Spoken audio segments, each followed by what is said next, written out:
Good afternoon, St. George. This is Michael Harding. And this is Christina Harding. And we're here with On the Arts, that show that is dedicated to blowing the lid off of all of these Southern Utah artistic secrets that we do not want to be secrets anymore. No, we don't. Just to reiterate where that came from, back in South Carolina, there was this wonderful little theater called the Warehouse Theater. And I remember I was a young actor at this theater and so excited to be out there performing for audiences. And we noticed it was the same group of audiences coming back every single show that we did. And I remember the artistic director, my mentor, Jack Young, he went out in front of the audience before one of the shows and gave a curtain speech. And he said, "Thank you so much for being loyal patrons to this theater." And he said, but something really bothered him. When he was having a conversation after one of the opening night galas, one of the constant audience members, I suppose we should call them, came up to him and said, "This is such a wonderful little secret of Greenville, South Carolina." And his response was, "Thank you. We really don't want it to be a secret. We want people to know what's out there." And I've now been here just over 10 years. And I have to say, I've heard a lot of names in theater, one of whom we actually have here in the studio with us. I've known, not really known that well, but I've known of this person, this special guest that we have, as well as a few other guests. And one of the purposes of this show is to make sure that not only do I get to meet all of these folks who I've heard their names and such, but also that the audience who are listening, I believe we are in the double digits of listeners We're getting up at there. this point. We're growing. So that they can get to know these people who put on the arts here. And that's not just theater. We're talking musicians and ensembles. We're talking visual artists and painters. We've had curators on. We've had artistic directors on. And we actually, on Tuesday, are starting a foray into another form of art, and that's actually writing of novels and writing of books and such. We have Dr. Stephen Armstrong. Yep, from Dixie State. Yeah, he's been published many, many times, and we're going to talk to him about what he goes through. What he goes through, the tragedy of what art. he writes, But his innermost feelings. now, not only do we want you to get to know the people who are behind the arts, we want to make sure that we're doing our part in letting you know what's going to happen. Now, today is a special day, not only because it is Valentine's Day, and this is my opportunity to give a shout out to my beautiful and wonderful Valentine who sits on my left for this show, my wife, Christina. But this is also a very special day in that there is a tremendous amount of what we call Seattle sunshine outside. I have to tell you, I mentioned that it's a cozy day today. It's wonderfully cozy. I've only been here a little over 10 years, and I'm still not a desert rat. I have to tell you, I like the sun, but come on. Oh, I love the sun. Could we please? I miss the sun. We need to bring the sun back out. I'll tell you, days like today are my heaven, my absolute heaven. Oh. Now, well, it's perfect cuddling weather, though, with the rain. Absolutely. Happy Valentine's Day. We're going to turn off the cameras at this point. Whoa, okay. Just so you're aware, if you are listening to this show, you can also see what's going on here in the studio. Yeah, our beautiful guests. Absolutely. You can go to Facebook, go to Radio St. George. That's Radio space ST space George. And you will see this show streaming live, but also it will be archived, as are all of our shows. It's also on YouTube. Absolutely. YouTube streaming live. And please know, as we are here in Season 3 of On the Arts, there's a lot of interesting folks that we've talked to, and we've got a lot of people on the docket. Now, I mentioned today is a special day. It's not only because of Valentine's Day, not only because of Seattle sunshine, but there are a lot of things that are going on starting tonight. We've got a few things. Now, we're going to end the list with that piece that is particularly relevant to our guests in the studio, and we'll actually talk a little bit more about that and get to know our guests. Can't wait. Tonight at Dixie State University, there is a production of a play called Rumors by Neil Simon. Now, of course, Neil Simon, unfortunately, passed away last year, and he was known for doing tremendously funny plays. Now, I may be in the minority, but I think some of his plays are actually some of the most heartfelt that I've ever read. But I'll say this one is written as a farce. It's a wonderful tribute to Neil Simon. It's a lot of fun. Please know that that runs tonight and not tomorrow night because of another event that I'll get to in a moment, but also 2 performances on Saturday, a matinee as well as an evening, and then next week, Tuesday through Saturday. And this is in the Black Box. In the Black Box Theater at Dixie State University. Very intimate. Directed by Michael Eaton, a fellow that we have not had on the show yet. We but will soon. Absolutely. Now, we also have on Friday, this is the event that keeps rumors from being performed, the opening gala for the Sears Gallery Invitational.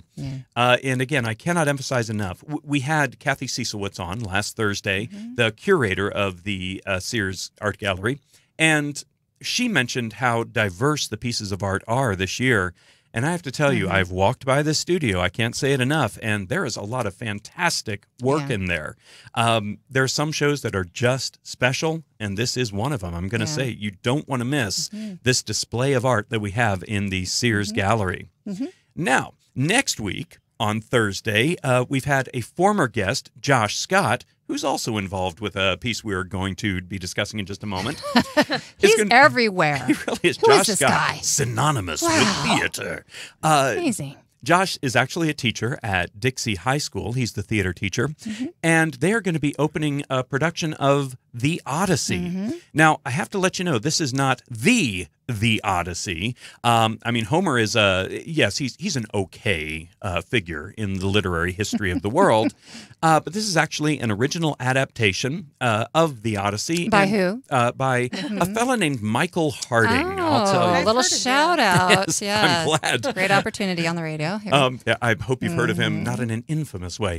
But it is an original adaptation, one that I'm very, very proud of. And your students performed this a few years ago. Yeah, back in 2012, we premiered it here. Yep. Took it to competition, and Josh, who was also my designer at the time, has decided to use it as a structure on which to explore theater with his students. Great teaching tool.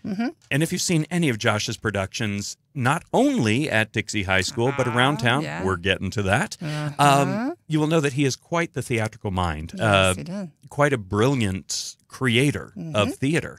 So we do hope that you'll take advantage of that. And of course, there are so many other opportunities. We announce what we know of here, but please keep your ear to the ground so that you can hear of other events. Now, we had a guest on the show. This was on Tuesday, and her name was Christine France. Yes, it was a lovely interview. It was one for her and her son, Josh. We talked a lot about things that were going on. She's a dancer, of course. And she is involved in a show that Josh Scott is involved with. Oh, look how it all connects. Absolutely. So brilliant. And that is headed up, if you will, in a company that was started by one of our guests here, Carrie Perry. Thank you so much for joining us here, Carrie. Welcome, Thank Carrie. you so much. Now, I have to say, Carrie, I've known your name for a long time, and we've met, we've talked here and there, but I'm really looking forward to this opportunity to get to know who the heck you are. Okay. And we also have some others. We have some performers from Some actors Chicago. from the show, yes. The show. Here to... Have I mentioned the name of the show? Yeah, you That's just, I believe you just did. Gotcha. Chicago. Chicago, of course, a musical by Kander and Ebb. Just a little happy musical. Oh, yes. It's actually, it is, I think, quite a fun piece. Yeah, it's great. But that'll be opening tonight as part of the stage door season at the Electric Theater. Right. And, Carrie, just tell us, first of all, who the heck are you, and what do you have to do with the stage door? Who in the heck am I? Who the heck are you? Well, I've been involved in theater for about 32 years, I guess. Oh, wow. Started out in Michigan and then moved out this way. Was the snack bar manager, I guess, for Tuacahn, their opening year, and ushered and stuff. And that's where the money comes into theater. It's all because of the snack bar. And then I got involved with a couple different community theaters, which at the time was even actually before SGMT started, and then was involved with SGMT, and then... A little closer to the microphone. Oh, there you go. She's like, what are those hand signals? I forgot to eat the mic. Chew the scenery. Right. Chew the scenery. And then we branched off and we created the stage door maybe about 7 or so years ago. Before everybody started back up, and then during that time, then we had a bunch of theaters come in. So But I think that's actually pretty admirable for the stage door that it is 7 years later and you're still around. Still around. That's even here or even in Seattle or anywhere else that I've been, South Carolina. A lot of people start arts group. They say, yes, we are this theater. And it lasts for about a year or two, and then it kind of fades away. The fact that Stage Door is still around and still known and still producing is a great testament to the work of this guest we have in the studio, Carrie Perry.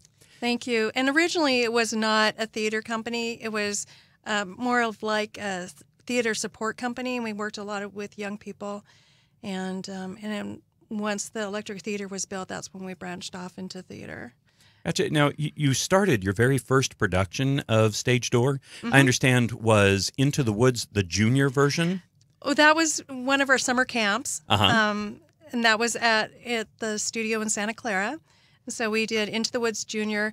And then we did also as part of that camp, because half of the day we'd spend in rehearsals and the other half we spent in learning about theater. And so that particular season, we had Jan Broberg who came and talked about the difference between managers and agents. We had, oh, shoot, I'm going to forget what his name. My daughter came and talked about, she was doing props for Aladdin at that time, and talked about how you design props.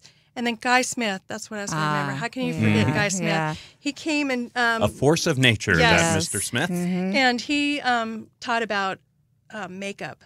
And so he took one of our students and did half their face as a man and half as a woman, and it was great. So we learned a lot about theater and theater production, and then did our camp. And then we also had a company called Voce Company, which was a performing arts group, and we performed all over. We performed at Disneyland and various places around Washington County.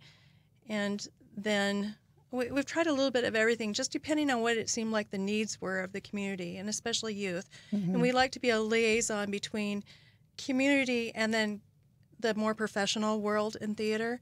And so that's kind of what we started up with the Stage Door once we did theaters. We wanted to bring in people from outside the community. For instance, Thomas Waits, who came in and directed Wilford Brimley for Harvey. He was a director in New York, and he starred in a few films with Mr. Brimley. We brought in Catherine.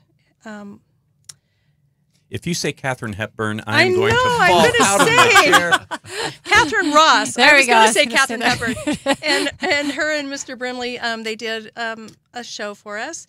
And then we brought in other guest directors and guest people to give people in the community an opportunity to work with more professionals and see what that's it's like, great. and see what it's like to work with professionals. And so we try and do that on all our shows, there's an educational aspect of all our shows.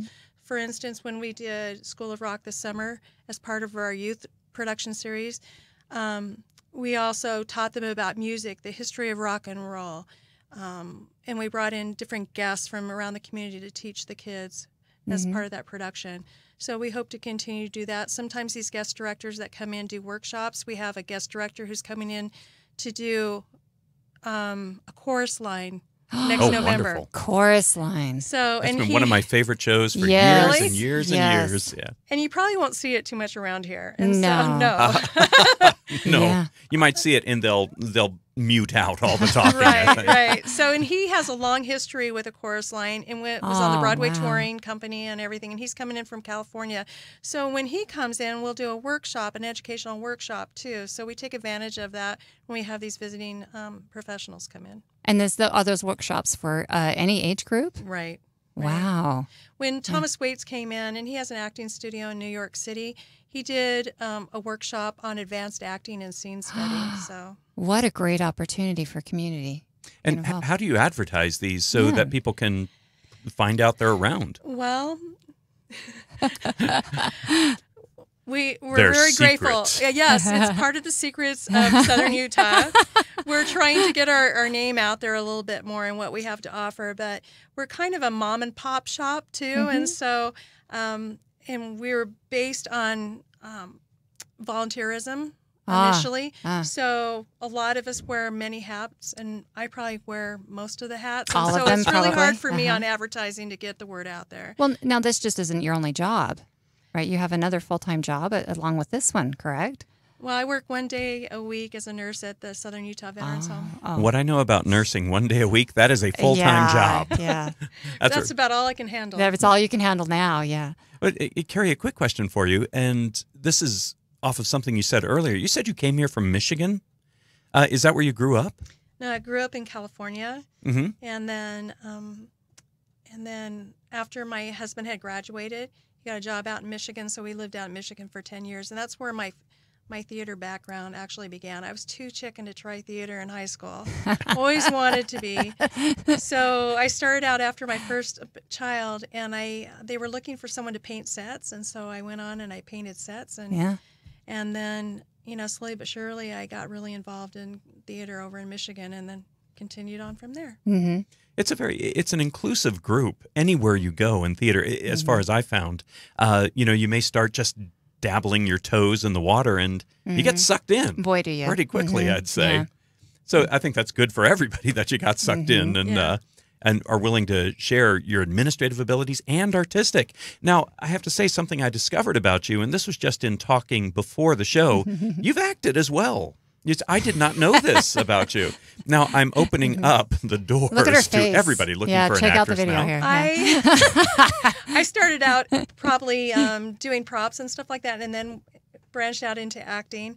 And I've probably been in every musical, the major musical there was. But it wasn't because of my musical abilities. I just think the directors liked me. I was very dedicated. I show up on time. Yeah, you did. I was right there. And so sometimes directors, if they really like you, you become the filler. And so I was able to do some things. And then eventually, I just decided to go behind the scenes, probably of necessity. I'm not sure. I really do like working behind the scenes, though. Well, you certainly have an infectious personality, so we can certainly see where a director would say, get her on stage. I've directed Christine before. Have you really? Yeah, Little Shop of Horse. Little Shop of Horse I directed. Is that where you played Audrey? Yes, yeah. Gotcha. I've heard tales of this was, of course, before I was here in St. George. So, gotcha. Do you enjoy directing shows? I mean, right now you're doing a lot of producing. Yeah, but... what is your favorite part of this? Well, I love directing, but only if somebody else does everything else. Amen. So if I have a producer that's taking care of something and I have, I just want to go in and direct, then that would be great. Yeah. But since we've been doing the stage door, I'm doing so much of the producing and other things. Sometimes I'll end up doing costumes. Sometimes I'll end up doing sets. And so many other things. It's really hard to focus. I tried that with Evita. Last February, we did Evita, and I was trying to do the sets and some of the costumes, and I was producing and I was directing, and that just makes it really too hard. That's a lot. We have somebody taking pictures of us out here. Fantastic. Oh, you guys are celebrities. Look at that. Yeah. But we should talk about Chicago. Absolutely. Well, yes. And like I said, we like to get to know the we have to people get who to are know here. who we're talking to, yeah. Now, moving over just a little bit, literally moving over about a foot to Carrie Perry's right. There he is. Look at that. We have another guest who I understand is involved in Chicago. How would that be? I'm playing the part of Billy Flynn one night and then the other night in the ensemble, which is super fun to be in both. Oh, wow. Alternating nights. Gotcha. So, well, let me ask you, how do you prepare for something like that? Don't you need the entire rehearsal process? Well, it's kind of working out of two sides of your brain. I've got the dancer brain going for ensemble and then the singing actor brain for the Billy Flynn. It's been a fun process. Okay, gotcha. What made you want to go and audition for this production at the stage door? I think you kind got of a drug funny in. story. Oh, The wow. stage manager, because I was in the Beauty and the Beast production as Gaston, and she's like, "Hey, Andy, come and audition for Chicago." I was like, "Oh, I really don't know much about it. I know it's Bob Fosse. I love the music." I'm like, I'm new in town. Stage door, what's that? And it's like, "Where's it at?" And so she handed me the flyer. She's like, "Come over and audition." So after rehearsals for Beauty and the Beast, came over and auditioned. And all I knew, Bob Fosse, and then some of the music. That's all I knew about Chicago. So now, how long have you guys been rehearsing for Chicago? we did some through December. Just a couple nights. There was a couple of December. choreography days. and then really started up in January. Yep. So we've had a month and a half. And just so you know, on the stage door, we try and do, right now, there's a plethora of theater in town. When you add up all the high schools and you add up Tuacahn and Shakespeare and Hurricane and Brigham's and SGMT and stuff. So we try to do shows that they would normally do in this area, but are popular and desirable shows, ones that you would have to go, to Las Vegas or someone else to see. And we had tried to get Chicago for at least 3 years, and because it's on tour, and it was very difficult to get. In fact, the only way we could get the rights was to go through the professional company, but we had to guarantee we wouldn't use any professional actors. So it was really weird, and we got the rights, and they're kind of closely watching us. But so excited to bring this one here. No, wait. Are all your actors, are these community actors? These are all community actors. Wow. How did you find the talent for this? I mean, did people... I understand there's some dancing, there's some singing There's a in little, this. just a little bit. Which was the draw for me once I learned about it. I was like, sweet, because I'm a dancer for a lot of years. So to have something that's a big dancing production is a draw. And I think saying it's a big dancing production, I would say is quite an understatement for this. I mean, we talk about, first of all, Chicago, which is the second longest running Broadway. It surpassed Cats, and I think it's right behind Phantom of the Opera at this point. It actually is the longest running American musical. Got it. So it might be the second or third after, but it's the first American. It's played for a while, you can say. And, of course, it's synonymous with the name Bob Fosse, right? Who was an okay dancer. Certainly one of the best choreographers, I would say, of the last century, certainly. And so many of the moves, I was looking at some descriptions and talking to some people who are involved with this production, are certainly inspired by Fosse. Right. Are you using any of the original choreography? Well, we're not allowed to use... It's Fosse-esque. Yes. Ooh, because it's really hard to do a Fosse show without doing it in the style of Fosse, but we can't use original choreography. So we'll say that she's inspired by Fosse, and it's Shelley Thomas, and she's done a wonderful job. And she's also in the show. Right. Double duty. She's one of the Roxys. Oh, wow. So she's one of the Roxys, and she's the choreographer. And actually, that's happened with a few of our cast members because we lost our original Velma, and our music director took over the role of Velma.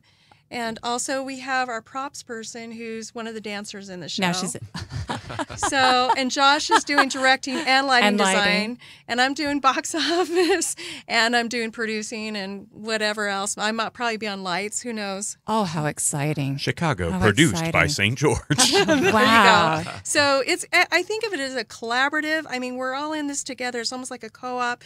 We're all committed to making this a great product, and everybody just steps up, and does this. It's not like anybody that's the chief and in charge of everything. I think we all just come together and make it work because we love theater. Just quite often we're all helping hang things on the stage and set lights. Oh, yeah. These guys, he's up on the lift. Can I bring in Abe, though? We will. Sure, yeah. You will? And actually, because we have while two you're hands. getting Abe's, and we actually do have two performers here. I'd like to go to Andy Young. Speaking of stepping up, you mentioned that you're a dancer. We were also talking before the show. So much happens before the show, ladies and gentlemen. We were talking before the show about how theater isn't your primary profession. Nope. So what is it that you do? What do? I teach people how to be awesome. No, I'm fantastic. I'm an educator by profession in biology. I teach high school biology, but in an online format. Gotcha. Super fun, which frees me up to travel and see the world. We've done lots of fun things as a family. Wait, you teach during the day? Yep. And then you go to rehearsals at night. Yep. One of our Roxys teaches over at Tuacahn High School. Yep. Yeah, and Christine France. Is that Christine No. France? Or who Averill. Who are we talking about Averill Corkin. Oh, my is also one of the Roxys. Yeah. So and of course, Christine France does teach at Tuacahn as well. Yep. She's my fellow ballroom dancer, because that's the type of wow. dancing I've done for a long time. And I'm going to give a plug in for this on Christine, too, because she's also the choreographer for our next show, Altar Boys. Fantastic. Oh, and wow. Carrie, we are going to bring you back in Yes, near the end of the Carrie. show to talk about that just a little bit. All right. So Can I take the headset off? Yes, you can take the headset. Right. Hand it over to that other actor over there. Okay, well, while they're switching up, Andy, you just said you were new to town in St. George, or relatively new. Where'd you come from? Hawaii, most recently. Hawaii. Yep. The island of Kauai. Kauai. Ah. Somehow Welcome to St. connected George. to you, Did you do much theater there in Hawaii? Nope, none. There's not a whole lot of opportunities there, especially Kauai, because Kauai is pretty small. And I have to say, I'm enjoying the choreography right now, watching them switch over. This is beautiful. This is so eloquent. Well, let me tell you, with Hawaiian theater, as I'll do a little segue here while the switch is happening. I mentioned that I was at a theater called The Warehouse back in South Carolina, And we were young actors. We were all journeymen, as you will. Yeah. And we Journeyman, went to something what's that, called- honey? Explain Journeymen to are our listeners. actors in training. Oh, sounds so. We were basically prestigious, slave yes. labor to the theater. Basically, yeah. But we literally made $50 a month in order to do that. We had to learn how to be actors. That's more than we made. Well, Hey, yeah, well, step on up. anytime you true, get Carrie? gas money, right? But I'll tell you, we did this group competition called the Southeastern Theater Conference, SETC. And we went and we were invited to not come back for a year. I'll just say this. And kids, if you're listening, this is wrong. Don't do this. This You're is going to bad. say this on the air? But yeah, I think Okay, I will. go ahead. It's the statute has run out, All right, yeah. on my criminal record. It All right, wasn't yeah. really bad. Oh. But with SETC, what they would do is all these theater companies from all over the Southeast would come, and these were outdoor summer theater companies. These were musical theater companies. Strangely enough, that's how I first got hired at Utah Musical Theater at the Southeastern Theater Conference. That's a whole nother story. But I'm going in circles, honey. I'm sorry, Okay, sorry. yeah. But they have just over 80 companies that are there, and you do one audition for everybody, and then they call you back. Well, we decided it would be fun to see if we could entice actors to come into another room. And we thought the best way to entice them would be to tell them that it was a theater that was based in Hawaii that paid $2,000 a week so they could get used to professional pay. All of their travel and transportation and their housing would be completely covered. I want to say we gathered no less than 400 resumes in under an hour. I bet. For Oh, this. you liars. Now, we No. thought it was fantastic, but the Southeastern Theater Conference, they did not find I'm this so sure they didn't, fantastic. yeah. That's why we took a year off from auditioning there. Recommended. Yeah. But anyways, the switchover has been complete. Yes, look at that. They're both here. Look And at we those have- actors. And we have Abe. I'm going to let you pronounce your last name over the air here. Use diction. My last name is Hegewald. Wow. That That is sounds like a German. Harry Potter It character. does. My last name is Oh. German Very too. but fascinating. J-U-N-G. So it's like that's my Jung. running joke. You are the archetypal. That's my running joke. I like to say to people, my full name is Abram Matthias Hegewald. And I always say, Abram That Matthias is a Hegewald. fantastic name. You're late for divination class. Yes. The way you just said it reminded me a little bit of Lucky Charms, but what a wonderful name. Yeah. And what is it that you do in the show? Very much like Andy, he and we tag team. we tag team. So he's You're Billy. the other. Tonight I'm Billy Flynn. He'll be ensemble, and tomorrow night I'll be ensemble. He'll be Billy Flynn. Yeah, it's fun.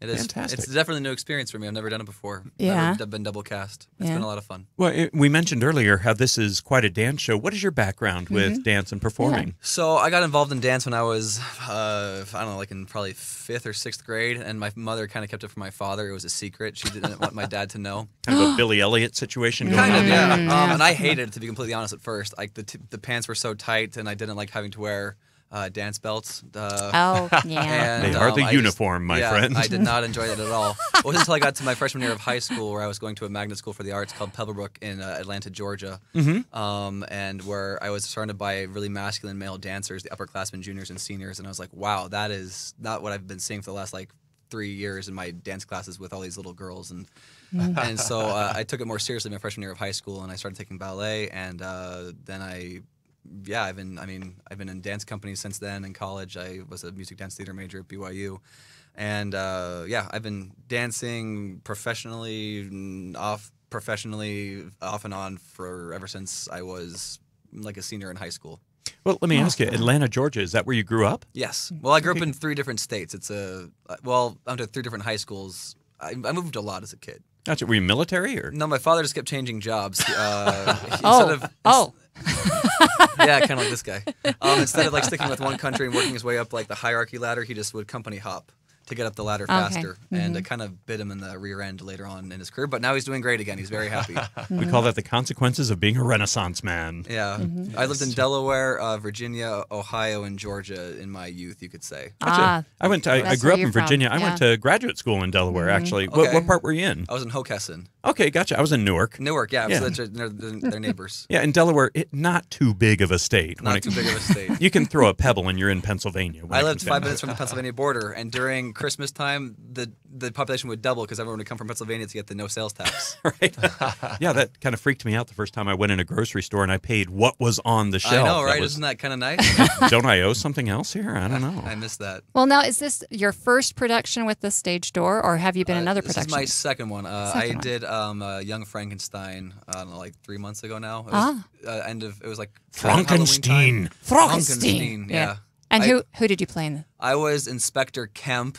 He was the German inspector. Yes. And with my German grandparents, and all my German relatives on my father's side of the family. Oh, they were so proud. Yes, Yeah. but I have lots of practice with the German accent, so I think I did a pretty good job. Yeah. With that She's German nodding. accent. Okay, Yeah. okay, yeah. Some people said they couldn't understand me, but hey, that's because it was authentic. No, It I was I legit. saw it. It was very funny. Very funny. Yeah, I was the guy with the crazy So what mustache. brought you to the stage door? How did you discover this little? So I lived in New York City actually after college, and I performed professionally in and out of New York City in the regional theater venue. And I did that. I lived in Hawaii actually for a year and a half, working on a cruise ship there as a singer-dancer. Like we all do. I see a Like trend. we all do. Yeah. So, I've been to Kauai many times, and he's very lucky to have lived there. I was there once a week on Beautiful Thursday, place to twice be. a week, Thursday and Fridays. But after I finished Hawaii, I went back to New York, and I did professional theater, regional theater, in and out of New York for like another 2 years. And then I was like, and I needed a break, and I have connections at Tuacahn, and so I kind of phoned in a favor. Like, hey, can you I missed the auditions. I was doing another show in Maine at the time. And like, can you do me a favor and just like, put me in the show this coming season? It was 2017. Hello, Mr. Anderson. It was actually Jeffrey Denman that year. Okay. He was the director, yeah. Okay. But so I got cast in Shrek Newsies and Mamma Mia, and it was amazing. And I actually served my mission in the Utah Provo mission back in the day when St. George was part of it. So I actually served in St. George for 7.5 months, and so St. George has always been kind of close to my heart. And then Tuacahn is here, which is professional theater. And when the season ended in 2017, I was like, I need a break from New York, and I just want something slower paced. And so I got involved here in the community, and with SGMT and Stage Door and out in Hurricane. And so it's not professional anymore, but like I'm finding a lot of value and just being able to have relationships last longer than a couple of months from a contract, you know? Yeah. Getting to actually make real friends, real connections. It's been quite lovely and special. And yeah, I recently got an offer to go to Branson, Missouri, and I actually turned it down because I'm tired of kind of being a gypsy, that Renaissance man. I want consistency and foundation and stability. And so St. George is kind of where I've chosen to plant my roots for the moment. Now, you said you were at SGMT. Who did you play at SGMT? I was in Guys and Dolls. I was Nathan Detroit. Oh, okay. Oh, and that was like a nice Alexis Smith, the Smith family, Timo Smith and all them, yeah.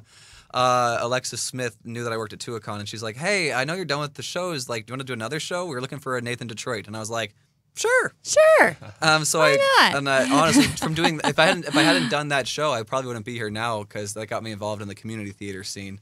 Oh, And fun. yeah, I've made a lot of amazing friends, and it's been pretty special. I've made some really strong connections and ties with some great people down here. I've been amazed at how much community theater there is here. So we just moved into show town, after and show then it's after like, show. whoa, there is like so yeah, many now there is. opportunities. Wow. It's been mind-blowing. Yeah. There are people that literally just go from show to show to show. Yeah. The guy who plays our Fred Casely, he was Beast in Beauty and the Beast. Yep. He went straight Oh, from Tyson. that. We've had him on. Yeah, Exactly. we've had him on the He went show. straight from Beauty and the Yeah. Beast to this show, and then he's doing Charlie's Aunt with me over at SGMT right now as we speak. We have rehearsals for that, and then he's already booked Midsummer Night's Dream. Yeah, he's playing Oberon. So Yeah, so yeah. he's literally gone from Beauty and the Beast to Chicago to Charlie's Aunt to Midsummer Night's Dream, great. one after the other, and it's just Especially all of us as guys, we could stay busy all year round if we Yeah. wanted to. With the You guys have got your whole community career stuff.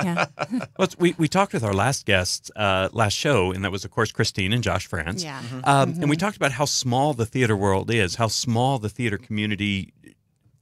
It's small. There are a lot of people, but how you run You into always a run, lot of yeah. people especially that in are the the professional same. world. Absolutely. Especially in the professional world. Now, with that, did you two know each other before this particular project? No, first time I ever saw him was when he played Gaston in Beauty and the Beast. Gotcha. Over at SGMT. Well, first time I ever met you really was at rehearsals for this show, but then like we didn't really know each other. And then I saw you perform in Gaston, and then now we're like best. Now of you're friends. best buddies. Yeah. BFFs. BFFs. We have to like work kind of together to make sure that Have things to that happen communicate. We're or like, okay. things that change in Billy Flynn's track when he's on, that I have to know that and vice versa. Hey, this happened tonight. Just make sure you're ready for that tomorrow night when you're Billy. Well, let me ask, and we do have Carrie Perry still right here. This is a question for anybody, really. when you do have double casting, do you have A cast, B cast, or do you switch them up? We're the Razzle cast and they're the Dazzle cast. It's actually 2 characters that were double cast. Yeah, you had Roxy was double cast, and then we were double cast. It was originally 3 roles were double cast. The 3 main roles were double cast originally, but we had some scheduling issues and so people have dropped out. Okay. We had such great talent that came. We wanted to do what we could on allowing people to be a part. And so, yes, the 2 Roxys are, that's a double cast, and then these 2 are double cast. Other than that, everybody's in and plays the same character throughout the show. Do the 2 of you, do you always have the same Roxy you're playing off of? Yeah. No. Yeah, sorry. I'm confused. During rehearsals, it would kind of mix This is like comedy of errors here. I have Shelley Thomas, and he has Averill Corkin. Usually Okay, a gotcha. height thing, because The height. Oh, he's a little taller yeah. than me. And tall cast. Just with all the dancing. Yeah. What's kind Absolutely. of the reason I bring that up? A good friend of mine was in Phantom of the Opera for a while in New York, and was talking about how the community was so small but large of people who had done that show, which of course is one of the longest. That there was a whole month where he was on stage and he would just run into someone he had never met before in his life. Yeah. They would just call people who knew the roles to come on in and play them. I think when you look at how much theater's going on around here in St. George, we might just get to that point. We actually did that with the producers last year. We brought in, I had seen the producers in San Diego that previous fall, and we lost our lead on that, and so I called Bob Massey, and he came out from California and did that role. Oh, yeah. And it was great. He was wonderful in that role. So. Well, how wonderful that you can call these actors and have these professional and community coming together for these productions. Well, now we actually had Wilford Brimley on as a guest a little while ago. Him and Carolyn Merced. I almost went to a totally different world there. Yeah, I don't even know where you're going with that one. But of course, we were talking about her show primarily, but Wilford Brimley was acting as the producer. And we actually had a really wonderful conversation about what is an amateur, what is a professional. And he was very adamant with the people that he had worked with in Harvey. We were talking about the difference between community and professional and such, and I will never forget, he just said, "Let me put you straight, young man." And at that point, I was like, all right. Yeah, we're totally listening. good. Yeah, Wilford. it was quite an experience having him, and then He's a great guy. And then that's how he met Carolyn, and out of that relationship and that production, there was a lot of really good contacts that were made. I know that one of our actors went up and he's studying with Thomas in New York. And then Wilford decided to produce Carolyn's show, and there's just been a lot of wonderful things that have happened. There's one thing that you probably don't know that's been happening that we've tried to incorporate, and is we are kind of paying our actors. Yeah, I wanted to know if you wanted to say that or not, because I was. I know. Say that. I don't really tell them when they come audition Trying to up the because game. You just call it fuel. I can't pay like Fuel, what yeah. you right. It's not really paid. Like your opportunity. I mean, we don't have anything like that. Maybe one day. Maybe one day. Just right now, because I said it's kind of a collaborative thing. If we make some decent money on a show, I kind of pass it around. That's great. And do that type of thing. So our last show, I think they only made about $150. This show's about $100. The Altar Boys, there's only 5 of them. They're making $250. Harvey, they made $500 and something, and that was basically because if I didn't give them that much money, Wilford was going to get after me. So he wanted to make sure that those actors had a little bit more. They were fed, had the and milk. so it really isn't pay. It's kind of babysitting It's like a money. thank you. It's like a thank That's you. all. So Wow. when I give it to them, I'm just going to give them a $100 bill in their thank you card, and that's kind of what. Wow. Just thank you. I for mean, doing if it. ticket sales go really, really, really well, What do you think you're give us a gonna little get? bit more. I'm just saying. Sell out every night, then you give us I'm more. sure you haven't spent that $150. You know, this is just like watching our own show right now. It really is. This is fantastic. Yeah. Oh, I gave him a little bit. So more. now I'm curious, what did Wilford say was setting you straight? 'Cause you Oh, didn't finish that with sentence. professional versus amateur. I mean, we talked about how, an amateur, by the proper definition, is someone who does it for the love of doing it. Yeah. That has nothing to do with experience or anything like that. And unfortunately, that's what it gets equated with. As well as a professional is really just someone who does it as a profession. Those words are almost irrelevant when it comes to doing theater. Yeah, we do want to be paid as artists. Certainly we want to be appreciated and such. But I'm going back to something that Carrie mentioned earlier. You do theater because you like it and you put it together, and it's not about. And it's not easy. No. No. It's a very unique experience for sure. Very Yeah. special. Yeah. And you do it. You don't do it to set up a profit-making venture. If you do that in theater, you got some trouble. I want to let you know. Got some gray skies ahead of you. But you get people who come together to do it. And we asked Mr. Brimley, why are you producing Carolyn's show? And he said, because it's good. No, he said, because it's good. Because That's it's how good. said Yeah, it. he put that emphasis on good. Good. He believed in her. And I think that's really the agreement that we came to, was that it really does come down to the love of doing it. Yeah. And it's so wonderful to have artists, not only in theater, but artists of all the genres who are so passionate about what they do. And it's not there is that stereotype out there of the pretentious artist. Like, people just don't get me. I wish I had a clove cigarette and a beret right now, so I look like an artist. So, go ahead. Are you done with your thought? All done. Okay, I'll take over. I would like to know, when is this opening? Where is it opening? And how much are the tickets? Okay. Should we answer it? Yes, go. I'll answer Go, those three guys. questions. Yes, I'll you answer the can first answer. one. Can you answer it with opens the sing tonight. Tonight. Valentine's Day. Oh, We're doing a deal how Valentine's Day, romantic. and there's snacks tonight. Okay, there's a deal yes. tonight. What's the deal tonight? Well, there's a kind of a Is razzle. there not? What's that? Maybe the deal's passed. There's still snacks, though. Snacks are good. Yeah.